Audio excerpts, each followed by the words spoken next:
এই অসাধারণ দৃশ্যগুলা আমি সবসময় আপনাদেরকে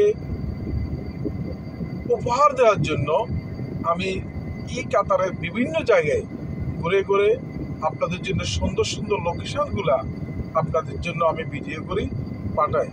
তো প্রিয় বন্ধুরা, আপনারা এই সৌন্দর্যটা উপভোগ করবেন এবং কি আমার এই ইউটিউব চ্যানেলকে আপনারা লাইক, কমেন্ট, শেয়ার, সাবস্ক্রাইব করে আপনারা আমাকে উৎসাহিত করবেন। ইনশাল্লাহ আমি আপনাদেরকে আরও সুন্দর সুন্দর আপনাদেরকে ভিডিও দেওয়ার জন্য আমি ইনশাল্লাহ সবসময় আমি আপনাদের সবাই নিয়োজিত আছি। প্রিয় দোস্ত বুজুর্গ, তার সাথে সাথে আপনারা 5 ওয়াক্ত নামাজ পড়বেন, জামাতের সহিত নামাজ পড়বেন এবং সবসময় জিকির ফিকিরে থাকবেন, সবসময় আমলের সাথে জড়িত থাকবেন।